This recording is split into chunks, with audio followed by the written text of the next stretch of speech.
Trump slashed the price of those, Joe Biden increased the price of them.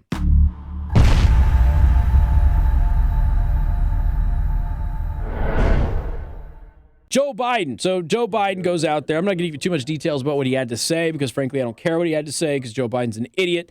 So Joe Biden goes out today and he says, we need government price controls on medications. People can't control pay for their medication because it's too expensive.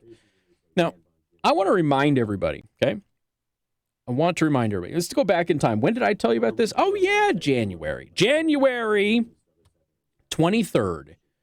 I told you one of the first things that Joe Biden did, he came into the White House and Joe Biden killed off the Trump order that slashed the price of insulin and EpiPens. So when you've got Joe Biden or any other leftist out there on television walking around and talking about the price of insulin is too high, which it is, price of EpiPens too high, which they are, every single one of them should be smacked in the face figuratively with the fact that Trump slashed the price of those, Joe Biden increased the price of them. So flashback to January 2021, right after Joe Biden usurped the legitimate president, went into the White House.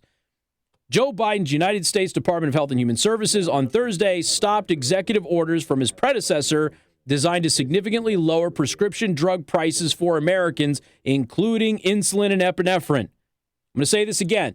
This is right after Joe Biden got into the White House. This is one of the first things he did. So he comes in, he suspends all drilling on federal land. He revokes any new leases to drill on federal land. He kills the Keystone XL pipeline. And the next thing he did was raise the price of drugs that are needed to keep Americans alive and erase the executive orders from the previous administration, the Trump administration, that lowered the price of those drugs.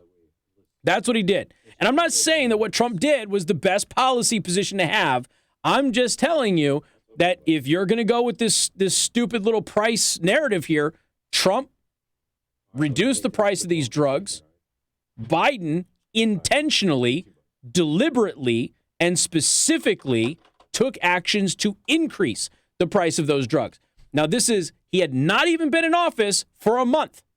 It's one of the first things he did when he got to the White House. And I told you about it, and I pointed out that not a single person in the news media was covering it. And I told you Joe Biden sometime down the road is going to come back, and he is going to propose a plan to fix the price of expensive drugs in the United States because he wanted credit for something that Trump did. This has been the MO of Democrats for decades. They erase a plan that Republicans did in order to do it again, but sign their own name on the bottom of it so they could take credit for it. So again, January 23rd, 2021, Joe Biden stopped executive orders from President Trump that were designed to specifically and significantly lower prescription drug prices for Americans, including insulin and epinephrine. The new administration will apparently reevaluate the executive action from President Donald Trump toward the end of March. It remains unclear if it will be reinstated. Nope, hasn't been reinstated. It's got another thing to come up with. So it's important that everybody remember that. Now, I've got two other things. First thing here, give me like an extra minute, Josh, okay? I heard Dan Bongino kind of talking about using the car narrative here, but I get what he was doing, but let's forget about that for a second. All right. The premise of government price controls for medication is to save lives, right? Josh, right? That's the premise. That's what Joe Biden's out there saying. The premise of it is to save lives. Great. Don't they say you driving a gas-guzzling SUV also contributes to man-made global warming, which is killing millions of people a year? Josh, they say that, right? Yep, they say that. Okay. So why don't they have price controls for electric vehicles that they're pushing on everybody? Anyone? Bueller? Do you really want to save lives? How about you not let GM and Ford make a $50,000 to $70,000 electric vehicle and you force them to sell it for just $10,000 so even a college student could afford it, and then everybody will drive an electric car. And guess what? No more global warming, right? Of course, that's not true, but that's what they're saying. Why not do that? Josh, why do you think they won't do that? Any idea? Why won't they make electric vehicles affordable? Hey, Josh, real quick. Who's the world leader in electric vehicles? Tesla, right. Do you know if Tesla uses union labor or not? They don't use union labor.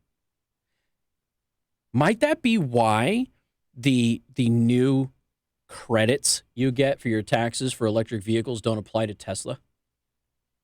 They only apply to union-made electric vehicles, which are newer, less reliable. Anyone? And by newer, I mean younger. They're new to the game. Isn't that interesting?